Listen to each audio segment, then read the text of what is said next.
I don't live in the same world you do. Because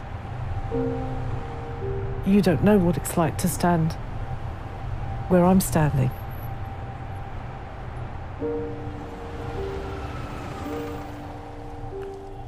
Today is a normal day. I will get up, I will have my shower, I will go to work, I will do things, and I will come home and maybe go out to dinner. We have a nice, cosy view of how our life is. We live a hair's breadth away from horror and death and maiming.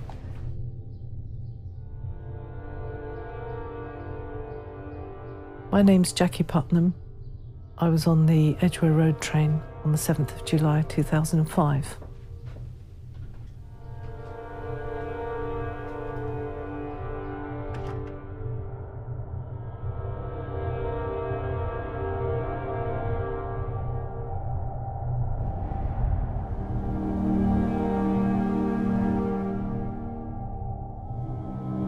I got onto the platform,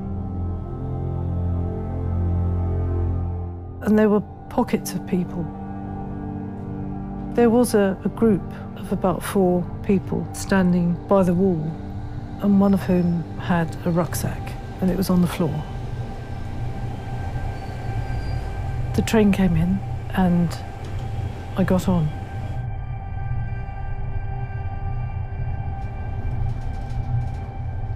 I sat on the right of the train as it was going forward, and I had a glass partition on my right shoulder.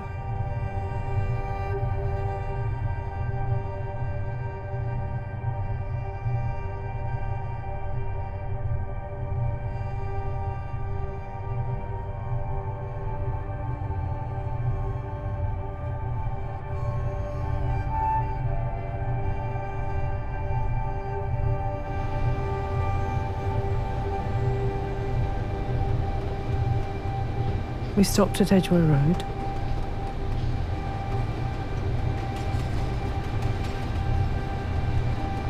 I remember hearing somebody running down the stairs to catch the train.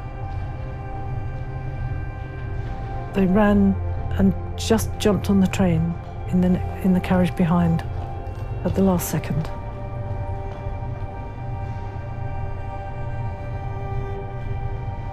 And those footsteps haunted me for a long time. Then the train pulled off.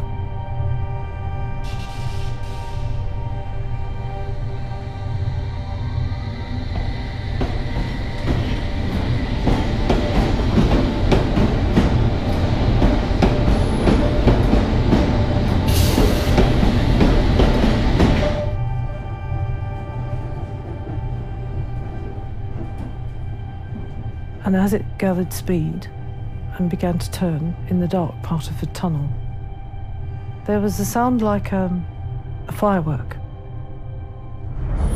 There was a flash.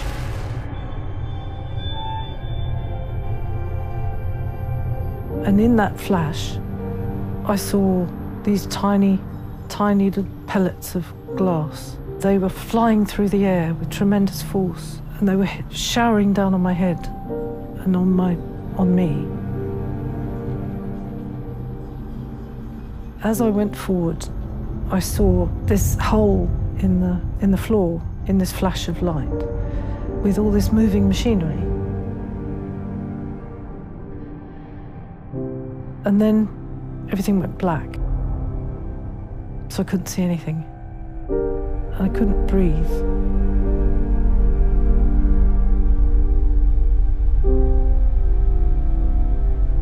All the soot and 150 odd years of grime that had accumulated on the tunnel walls and the rat droppings on the floor and heaven knows what else was in the air, like a soup, like a greasy soup, and I couldn't breathe.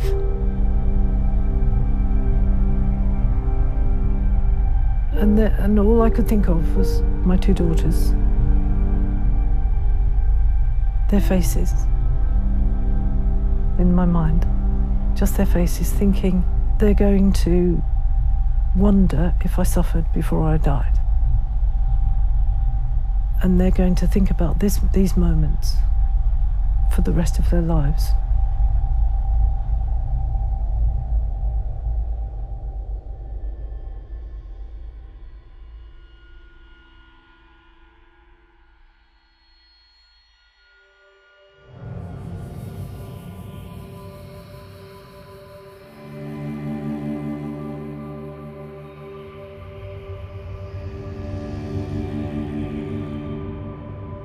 There had been screams.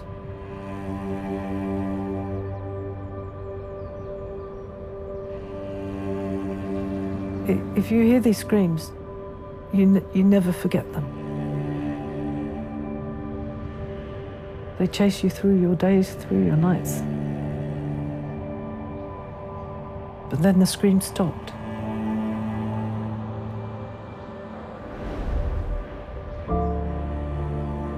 The driver helped me out and down onto the track.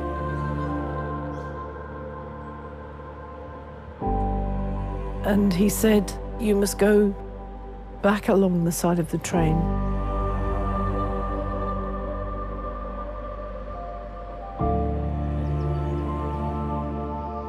There were people in front of me and people behind me. And we had to keep stopping so people could climb over debris and whatever, I don't know.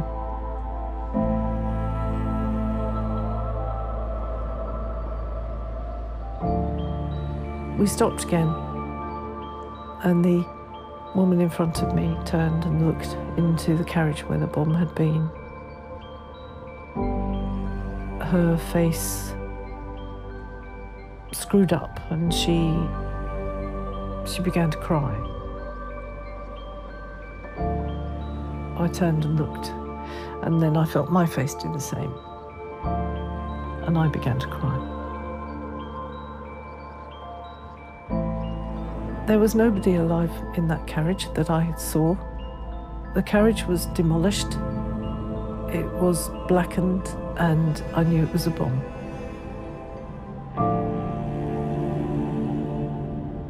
No, I'll never forget that moment. There are some things that I'll forget, but those things will be with me forever.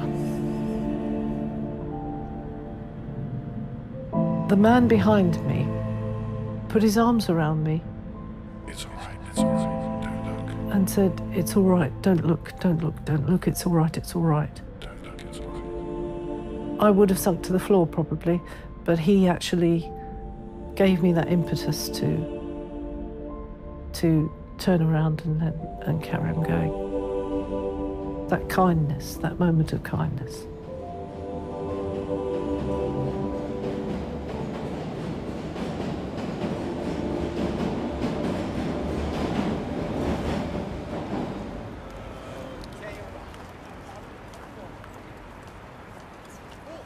So you come back home, you have your shower, you put your clothes in the bag the police have given you when they came to interview you, and you change and you try to do normal things.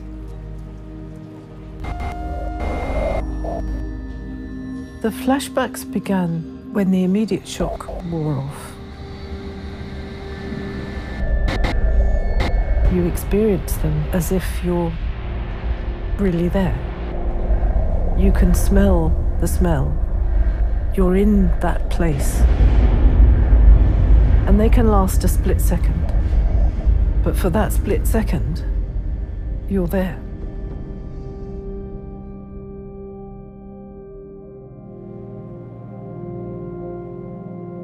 I'm not a suicidal person, but I didn't think I had the strength to experience this day after day after day. I was prepared to accept any help. And when I had the first session with the trauma therapist, I had no idea what PTSD was. And at the end of the session, he said two things. He said, "We know what's wrong with you, and we can fix it." The relief was so immense. I was so frightened. I had no control over what was happening in my brain. I was so afraid of it and constantly having to relive this horror that when he said that, I felt like a drowning person, and that he had just reached in and grabbed hold of me and pulled me out of the water.